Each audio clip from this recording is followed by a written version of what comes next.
This is 99% Invisible. I'm Roman Mars. Roman, what prescription drugs do you take? Well, I don't... Do you take Journavx?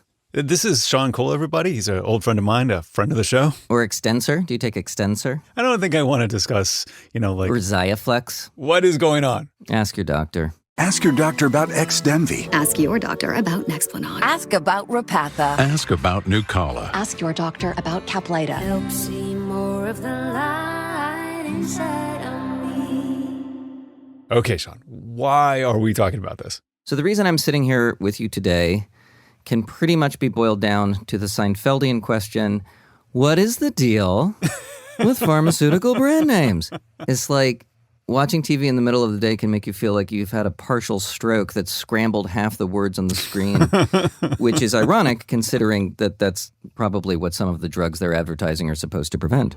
Once monthly Ebglyss is a treatment that can be used with or without topicals. Dupixent can help you stay ahead of eczema. Ingrezza, Bimzelx, Cobenfy, Prestige, Caplyta. Capvaxive. Cabenuva. Jardiance. Maybe we don't need a pill for everything.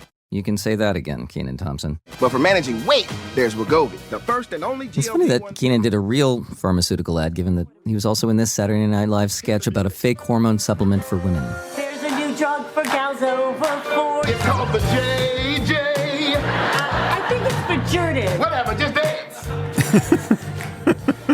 So we all laugh about these drugs, but the question becomes, why do they all sound like Star Trek villains? Is that by design? Is it necessary for some reason? Is it simply wrong-headed on the part of the marketers? I mean, those are a lot of questions, but do you have some answers for those questions? Yes, I got to the bottom of it.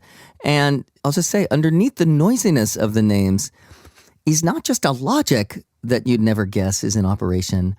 In a lot of cases, I know how this is going to sound, an actual poetry going on that I never imagined, and that I now want everybody else to be thinking about the next time they see one of those ads. That's a big claim when you're talking about brand names of drugs. Okay, but just hear me out. We'll see what you think at the end, but just to start at the beginning. Hello? Scott? Yes, Sean. Hi, how are you? This is Scott Piergrossi, who is in practically every article you read about pharmaceutical brand names. And there's a reason for that. He's the head of creative at the Brand Institute, which is kind of a clearinghouse. They help name more than 75% of the new drugs on the market in a given year. 75%? One company? Yep, at least according to them. 75% of both brand names and generic names too, which are even longer and wilder sounding, as you know. They have a separate department for generics, or non-proprietary. They get upset when you say generics. Non-proprietary names. But we are focusing on the brand names, the Brand Institute names. Can I also respectfully correct you and say it's just Brand Institute? I'm sorry. Yes, lose the. It's cleaner. That's right.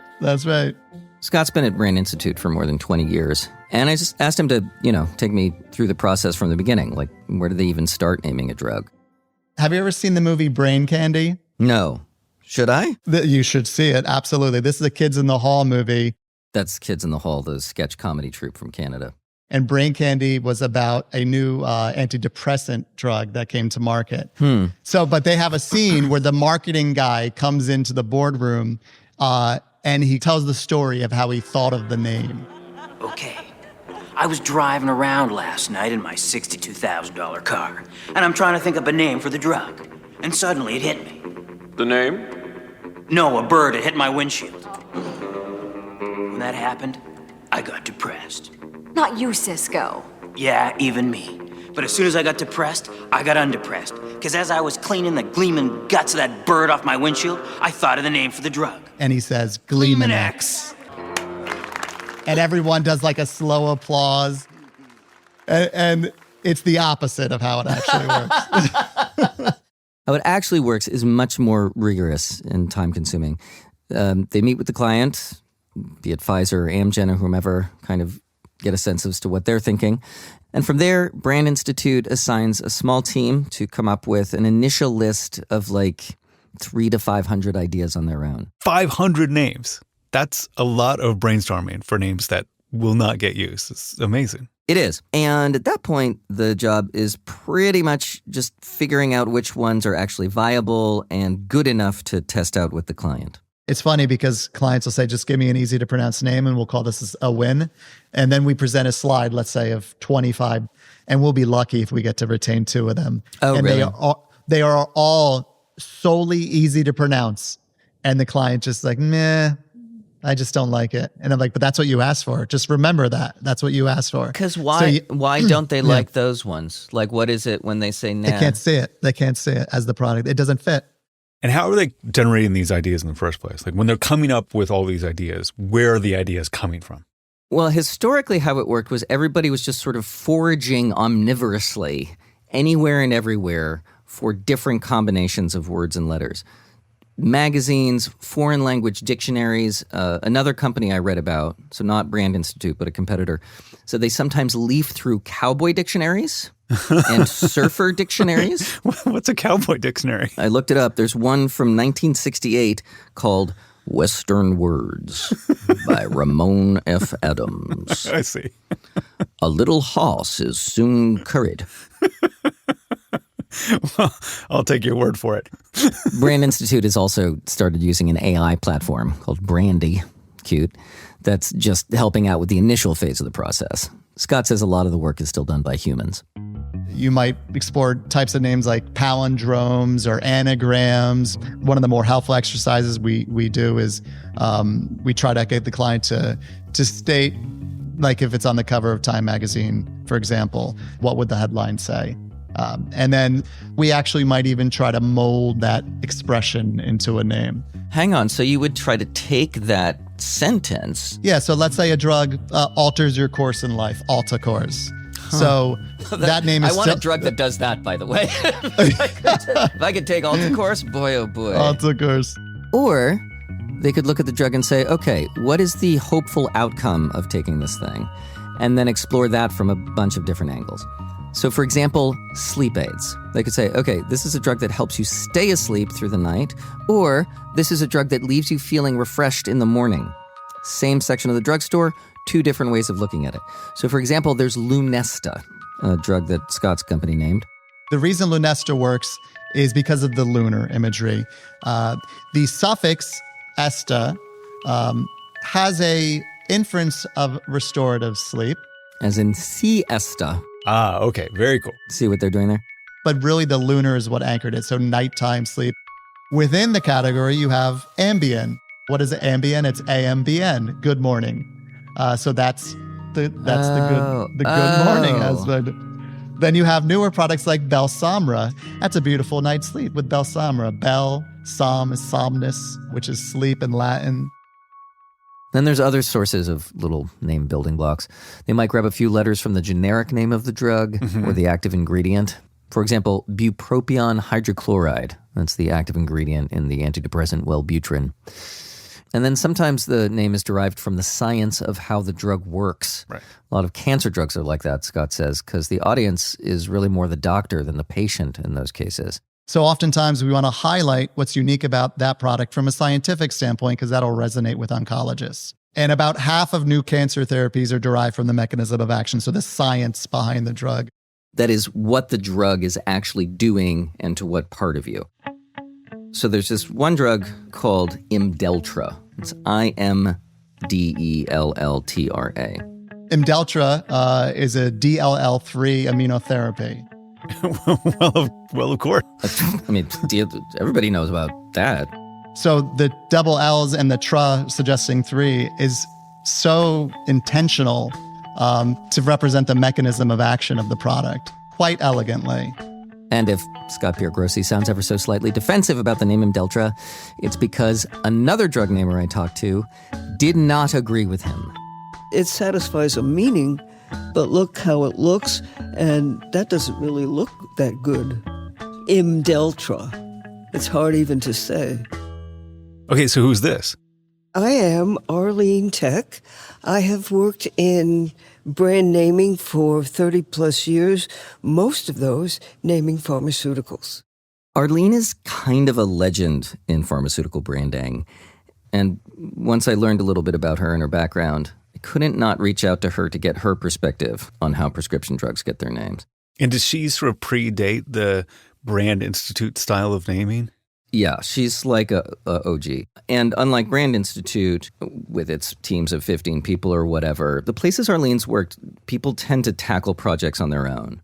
And just to give you another picture of how drug names are invented, there's this one drug she was assigned back in 1992 that was for benign prostatic hyperplasia, enlarged prostate basically, which makes it difficult to pee.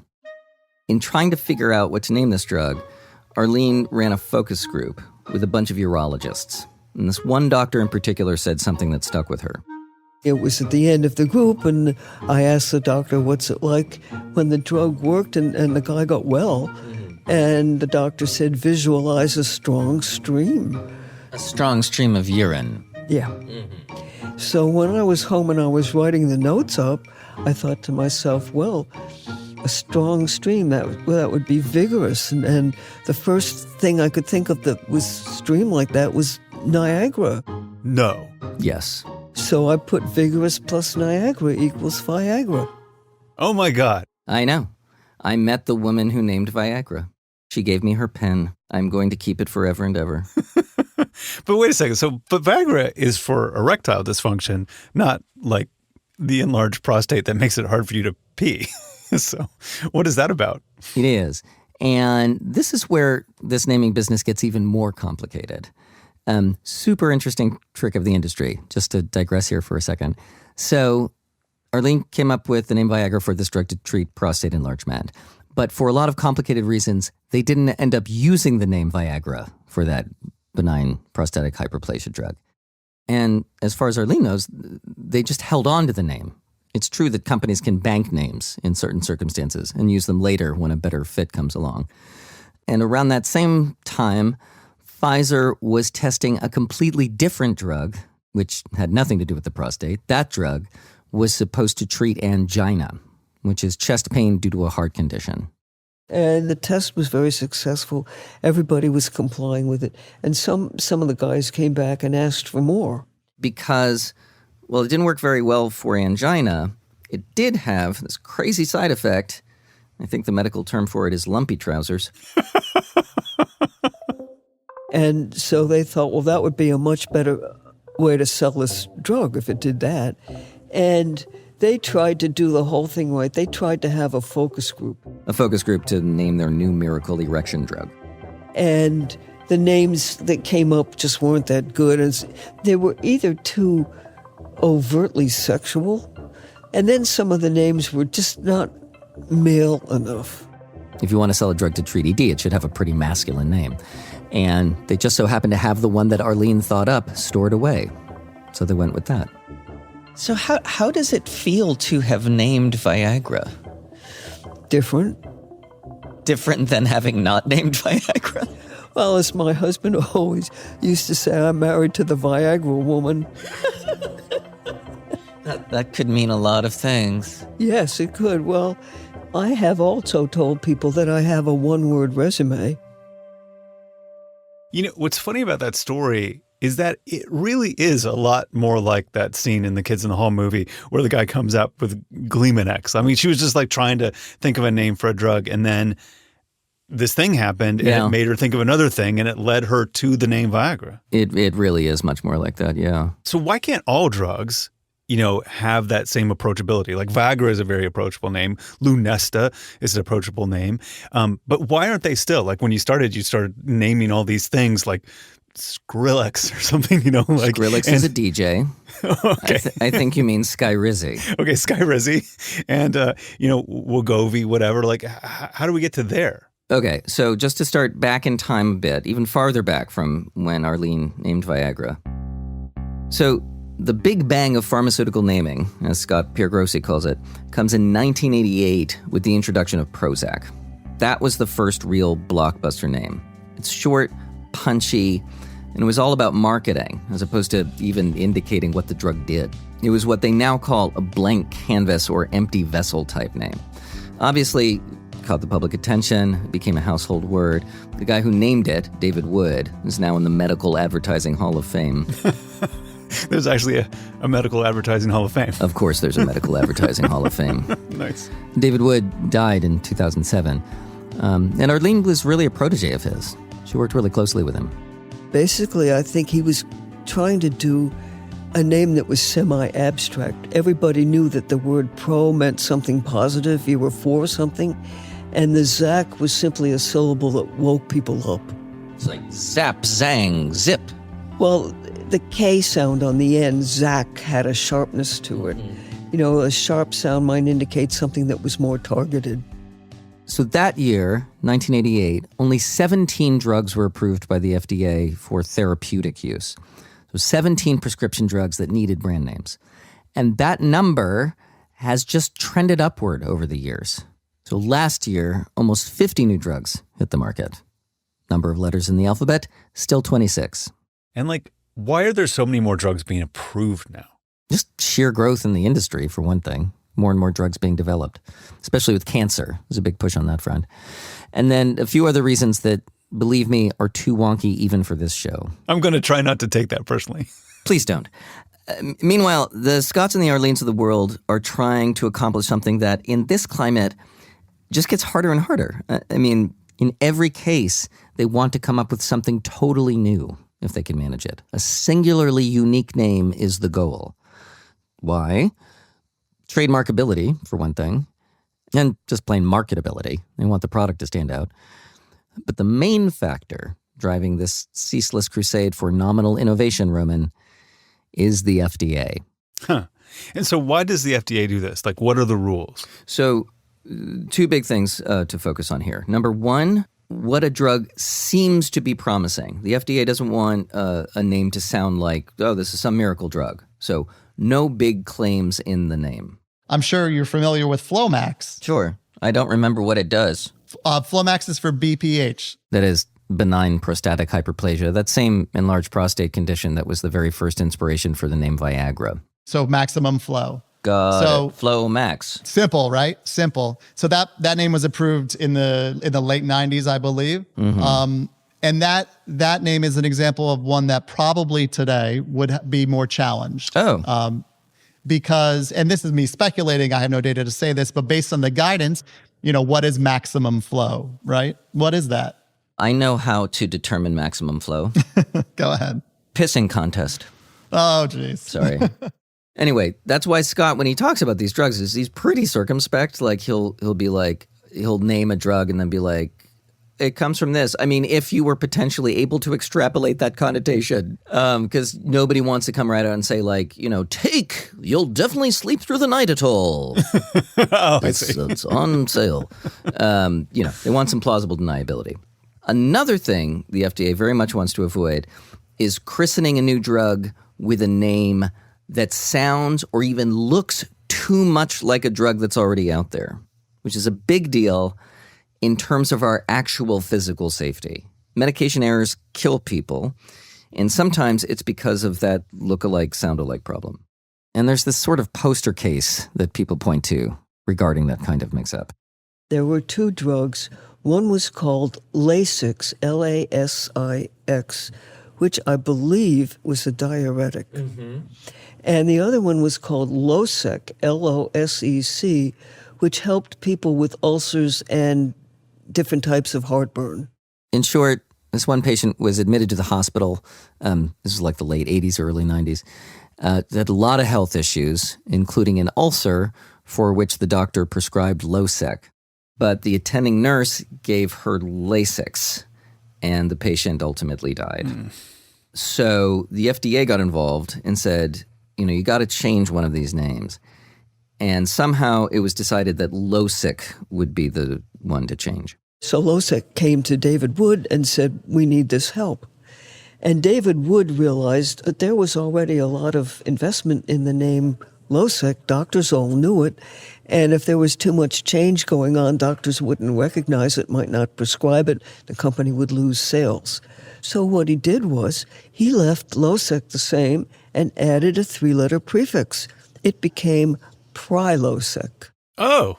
Yeah, you've heard of Prilosec. Yeah. It's a better name, I think. Yeah, I think so too. Yeah, Prilosec works. I remember it. And I don't remember a lot of drug names. Yeah. Problem being that then Prilosec started to become confused with Prozac. Oh, True story. Maybe it's why I like it, because it sounds like Prozac.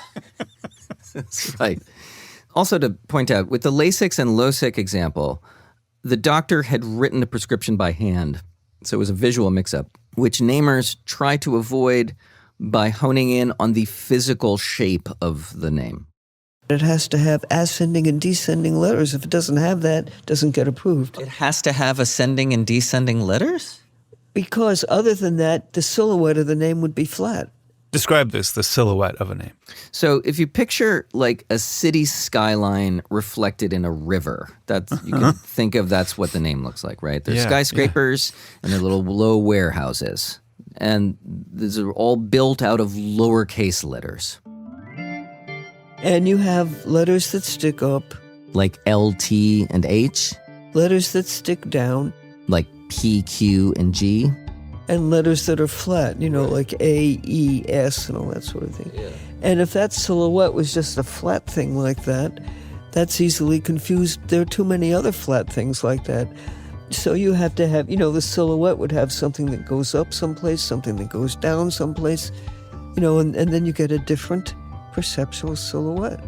Now, strictly speaking, there are names that get through without sticky up, sticky down letters, but it is true that variation helps a lot in terms of approval, which when you think about it, is another huge reason why the names are so kooky. If you want a cuss sound, sure, you could use a lowercase c there, but you could also use a lowercase q, which has the tail that sticks down. Or instead of the letter I, you could use a lowercase y. Scott really likes a lowercase y. Y is the only vowel that has a visually differentiating quality to it. A, E, I, O, U all exist in the same visual plane, and here comes Y with that downstroke quality to it. So now you're seeing triptyr, I believe was last year approval, TRYP, TYR. That's like a double whammy differentiation visually. So yes, 100%. Give me a B, give me a K, give me a Z, give me an X. What's that spell? But yes, and that name was approved last year also. So, putting this all together, again, no big claims, no look-alike, sound-alike names, stricter enforcement of those rules, which means the goal now is to come up with something completely novel in an age where there are more and more new drugs coming out all the time. And this, I think, is where the artistry of drug naming really comes to life. But let's talk about that after this break. Sounds good.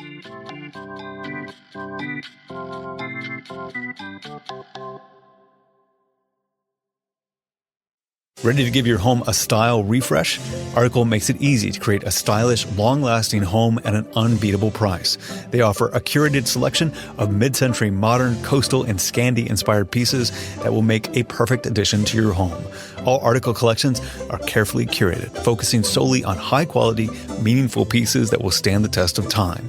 And with Article's 30-day satisfaction guarantee, you can shop with confidence. I'm trying to think of any of the Article furniture I haven't talked about at this point.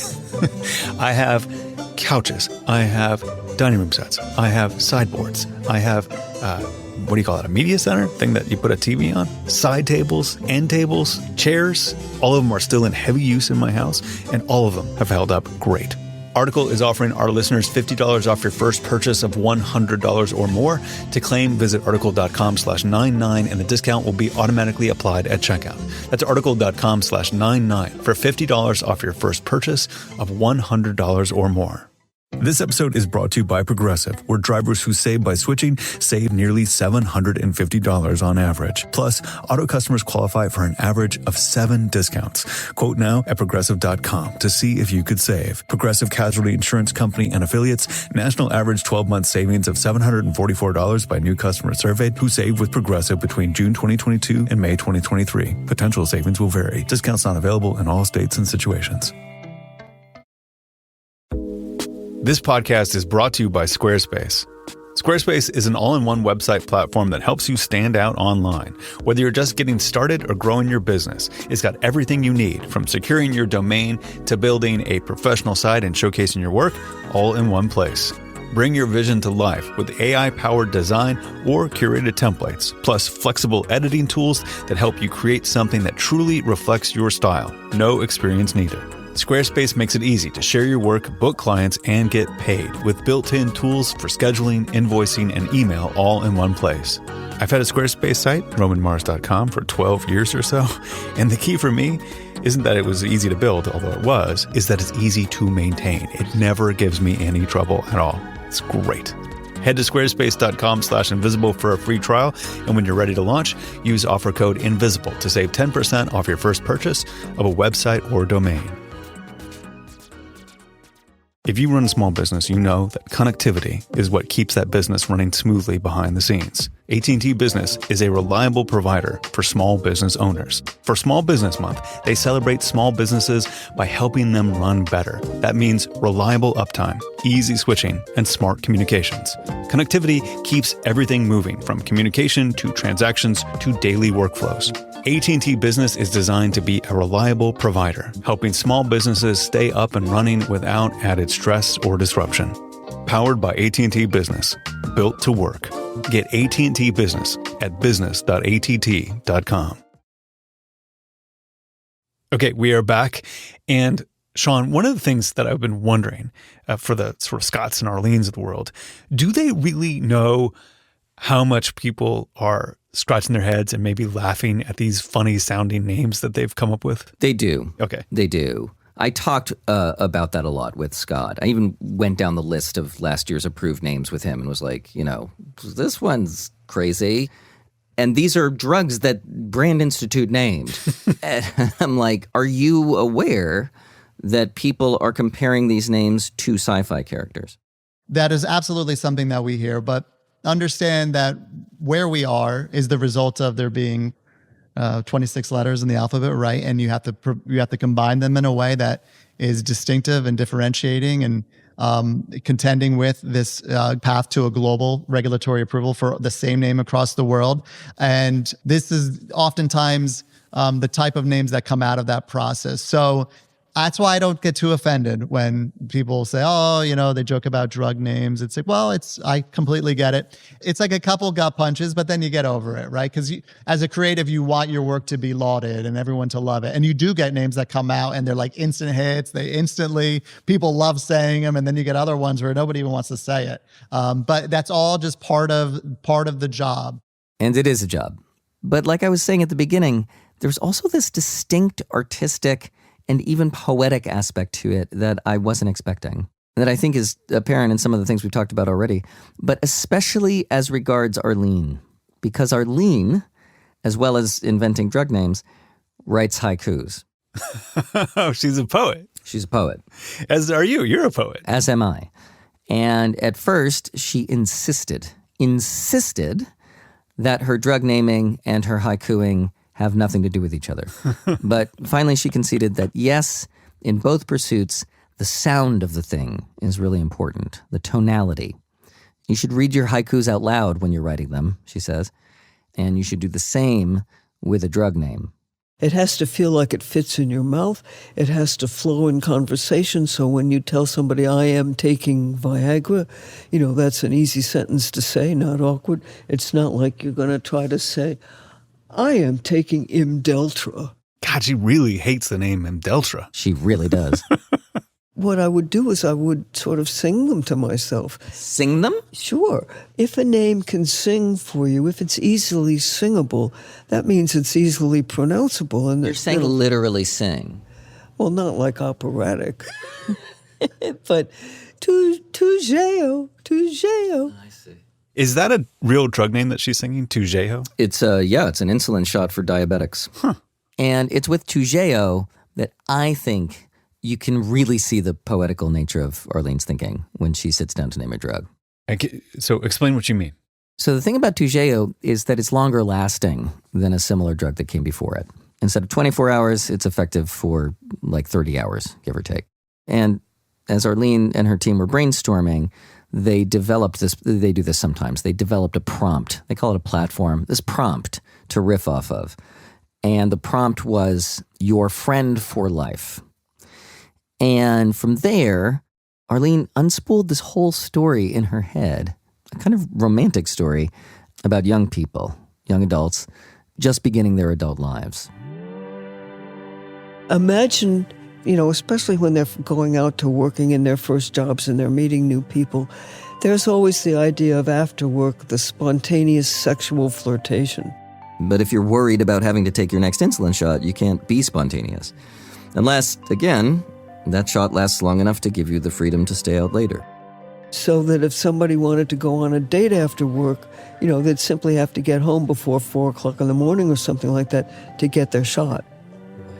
It'll become your friend for life because it will permit you to enjoy your evenings if you want.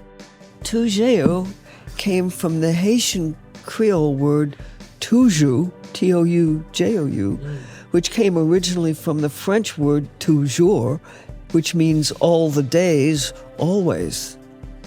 And toujours was the Haitian Creole version of it, always. So she's got this whole narrative arc that she wants to express somehow in a word, in a musical word. She doesn't need people to know the story. She just needs them to feel its resonance. I see. So that's the real poetry of it. That's right. A whole story, a whole world that you just need to feel the underlying resonance of in the music of a word. When you're naming drugs, and you've named a lot of them, how did it feel when finally it was out on the market? Was there a thing where you're like, oh man, I'm immortal, like I'm in people's households? No, what the feeling was, not then. It was when I originally came up with the name and wrote it down on paper, and I said, this is going to be a good one. That's when I had the good feeling. Uh-huh. Say more about that. Well, it was like a mental orgasm. You get something that you know is good. You know that you've done other things not that good, and here comes this. And, when it sings and it looks good and it's going to work, and all that, it just lights you up all over. I'm a little more reserved in my feelings, I'd say. I'm also a little more pragmatic. Scott doesn't even like to talk about himself as an autonomous being in this regard. Like he's all about the team and the partnership, and literally will say that he gets his pleasure out of creating a lot of great names at scale. But there are those names that he favors in his heart. Sometimes there's a good name, and I'll say internally, I'm like, what's going on with that name? Is it still alive? Has it died yet? What's going on? How can we keep it in? Oh. I do keep an eye on some projects, and I say, I hope that makes it. We do have one coming up for a weight loss drug that I'm very excited about. Can you say? Can you say? Oh, absolutely not. Can I say? I like my job. No, we do have one or two. Lot going on in the weight loss category. Wow.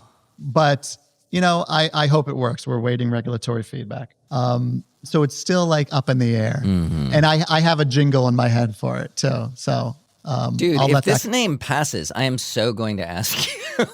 I will. I'll let you know. Okay, please do. And I'll just say this. This name and the jingle or the song associated with it will be so obvious if and when the name gets approved. You'll text me and you're like, I get it. I get it. Okay, and I'll leave it at that. And I'm sitting here like I never thought I would be, hoping for the moment that I see a TV ad for a weight loss drug with one of those names, and I'm like, that's the one. I really hope that happens. I hope so too. You see, this is why we love to have you do stuff for this show. This was so great, Sean. Thank you. Always a pleasure, Roman.